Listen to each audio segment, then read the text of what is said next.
जादुई टीवी। सुनो, तुम्हारे बाबूजी तो कब के गुजर गए। अब उनका जो सामान है वो पड़े पड़े कबाड़ा हो रहा है।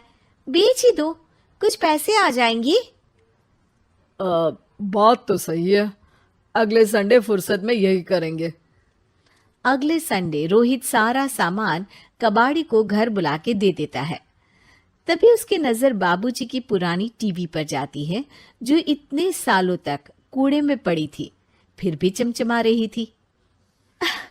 टीवी तो देखो, जैसे एकदम नई हो।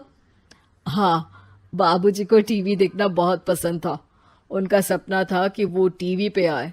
एक बार मौका भी था जब वो अपने गांव के गाने सुनाने किसी चैनल पर जाने वाले थे, पर मैं और मेरा भाई लड़ पड़े और बाबूजी को घर पर ही रुकना पड़ा। चला के देखें क्या? हाँ हाँ, क्यों नहीं, देख लेते हैं। पर शायद ही चले। बाबूजी ने उस लड़ाई के दिन के बाद टीवी देखना ही छोड़ दिया था। टीवी चालू करने के लिए उसमें केबल वायर लगा दिया जाता है। एक न्यूज चैनल चालू हो जाती है। स्वर्ग की सीढ़ी के रास्ते हैं तीन, तीनों के तीन रास्ते हैं संगीन।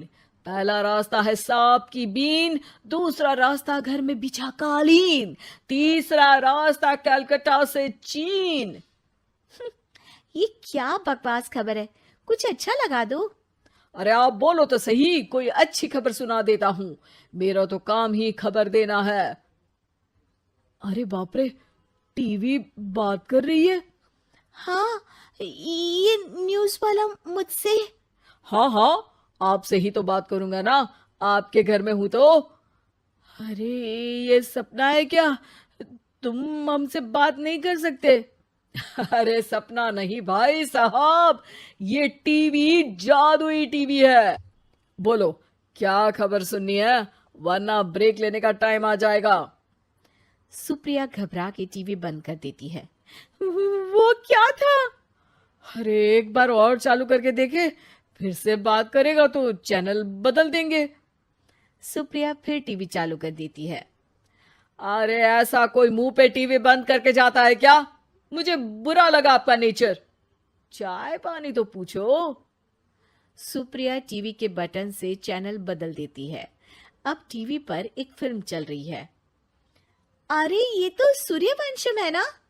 हाँ, और ये ठाकुर को जहर की खीर दे दी और उसको पता भी नहीं है। ए भाई, खीर मत पीना, उसमें जहर है, मत पीना। ठीक है महाशय, जैसा आप कहें। हाँ। अरे, आपकी बात मान ली, पूरी पिक्चर ही अब तो बदल जाएगी। मतलब ये सच में जादुई टीवी है? तभी वहां कबाड़ी आ जाता है। भैया, टीवी के 150 रुपए दूंगा, चलेगा?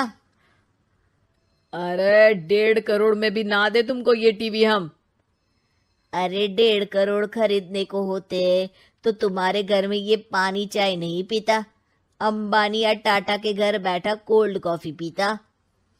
रोहित कबाड़ी का हिसाब करके उसे वहां से चलता करता है और अपने भाई शशिकांत को फोन लगा के बुलाता है। शशि थोड़ी ही देर में वहां पहुंच जाता है। क्या हो गया भैया? अरे बाबूजी का टीवी याद है? हाँ हाँ, जिसमें घुसे रहते थे हमेशा वो, और अपने को कुछ नहीं देखने देते थे। अरे वो अब जादुई टीवी बन गया है। भैया, आपकी बकवास करने की आदत अब तक नहीं गई। अरे आपके घर में बच्चे हैं, अब तो बड़ों जैसी बात करो।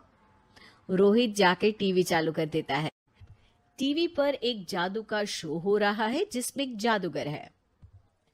अब मैं अपनी टोपी में से कबूतर निकालूंगा। श्रिंग ब्रिंग शरिंग बम फोपा फुफी फुफा पाउ। टीवी से कबूतर निकलता है और शशिकांत के सर पर आकर बैठ जाता है। भैया, ये क्या हो रहा है? भैया इसे उड़ाओ। ए कबूतर, जा जा, कबूतर चल निकल। अब मैं टोपी में से सांप सुनते ही शशिकांत कांप जाता है और भाग के टीवी बंद कर देता है। भैया, सॉरी भैया, मैं समझ गया ये सच में जादुई टीवी है, पर एक बार और ट्राई करते हैं। पर भाभी, कोई दूसरा चैनल लगाओ। हाँ, जिसमें डर ना लगे। सुप्रिया टीवी चला देती है और न्यूज लगा देती है। अरे कितने दिनों बाद मुझे याद आया, बताइए क्या खबर सुनाओ। और ये नया आदमी कौन है? ये मेरा भाई है शशिकांत। ओह यस, वही है ना जिससे तुम लड़ लिए थे किसी बात पे, और तुम्हारे बुढ़ाओ पिताजी गुस्सा हो गए थे और टीवी को संन्यास दे दिया था। हैं? तुमको कैसे पता ये सब? इस टीवी में रहने वाले आदमी से लेकर कबूतर तक को तुम्हारे बाबूजी और तुम्हारी बातें पता है, इसलिए तो ये जादुई टीवी है। ये टीवी क्या कर सकती है वैसे? तुम जो मांगो दे सकती है।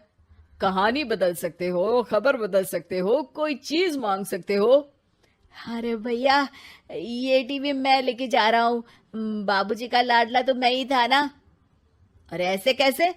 मैं बड़ा बेटा था, अब तक मेरे घर में टीवी थी ना। अब तक कहाँ गए थे पिताजी के लाडले? तुम्हारी गलती का एहसास भी है। अरे भैया, ज्यादा ना बोलो वरना भूल गए आपके दांत तोड़ दिए थे मैंने उस लड़ाई में। मेरी बीवी के सामने मेरी बेइज्जती करता है। रुक। दोनों भाई हाथापाई पे उतर जाते हैं। रुक, बताता हूं तुझे कि कौन बड़ा है। अरे छोटे का दम तो देख लीजिए आप। ये खबर आपके बाबूजी को देता हूं। तभी टीवी अचानक बंद हो जाता है। अरे, शायद टीवी नाराज हो गया। और लड़ लो, आए बड़े खली बनने। टीवी से एक तेज रोशनी निकलती है और टीवी में बाबूजी दिखाई देते हैं। बापूजी आप? इतना चकरा क्यों रहा है? अपने बाप को नहीं पहचानता क्या? ये तो ऐसा ही है बाबूजी। प्रणाम बाबूजी। अरे चुप कर, तुम दोनों ही उल्टे हो। तुम्हारी वजह से मैंने टीवी में आने के सपने को छोड़ दिया, तुम्हारी लड़ाई की वजह से।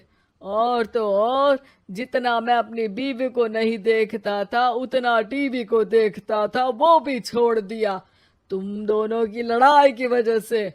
और अब मरने के बाद जब मैंने टीवी को जादुई टीवी बना दिया तो भी तुम इसका फल लेने की जगह लड़ रहे हो। अरे तुम तो लायक ही नहीं हो। अब तुमको बाबा जी का ठुल्लू भी नहीं मिलेगा। बाबूजी चले जाते हैं। टीवी बंद हो जाता है। रोहित और शशिकांत गिड़गिड़ा के टीवी के सामने हाथ जोड़ के बाबूजी को बुलाते हैं, पर टीवी सिर्फ धुआं निकालता रहता है।